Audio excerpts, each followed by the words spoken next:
এক্সেলের এরকম ধরনের আমরা ডাটাগুলোকে নিয়ে একটা সুন্দর ফর্ম বানানো যায় বা অ্যাডমিশন ফর্ম তৈরি করা যায় খুব সুন্দরভাবে, এবং সেই ফর্মের মাধ্যমেই আমরা সমস্ত ডাটা এন্ট্রি কাজগুলো করতে পারি।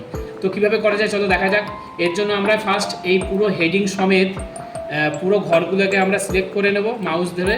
তারপর আমরা অফিস বাটনে যাব, এক্সেল অপশানে ক্লিক করব, এখান থেকে আমরা কাস্টমাইজে ক্লিক করব, তারপর চুজ কমেন্ট ফর্ম, এই যে দেখা যাচ্ছে লাইনটা লেখা আছে চুজ কমেন্ট ফর্ম, এখানে ক্লিক করব আমরা। তারপর আমরা এখান থেকে comments not in the ribbon এখানে ক্লিক করব। তারপর আমরা এই এরিয়া থেকে আমরা ফর্ম খুঁজবো যে ফর্মটা কোথায় আছে।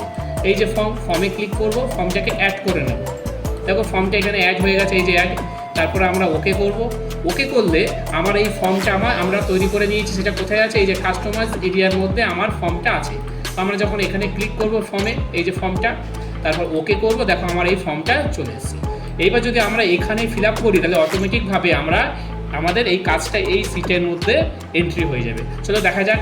এর জন্য ধরো আমি এখানে একটা ডেট ফিল আপ করছি, আজকে ডেট 1/12/23, ফর্ম নাম্বার দিলাম হচ্ছে 1, স্টুডেন্ট নেম দিলাম হচ্ছে ধরো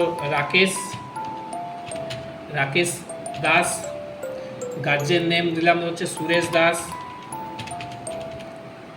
অ্যাড্রেস দিলাম হচ্ছে নীলগঞ্জ, কন্ট্যাক্ট নাম্বার বসিয়ে দিলাম, কোর্স নাম্বার দিয়ে দিলাম ধরো ডিপ্লোমা, ডিউরেশন হচ্ছে 1 ইয়ার, আর ফিস হচ্ছে 5300।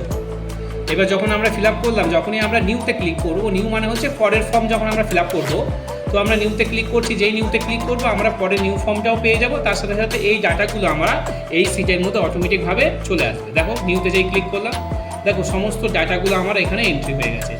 আবার আমরা এরকমভাবে পরের ফর্মটা ফিল আপ করতে পারি। তো এইভাবে আমরা এক্সেলের কাজগুলোকে সুন্দরভাবে একটা ফর্ম তৈরি করে তার মাধ্যম দিয়েও আমরা ফিল আপ করতে পারি।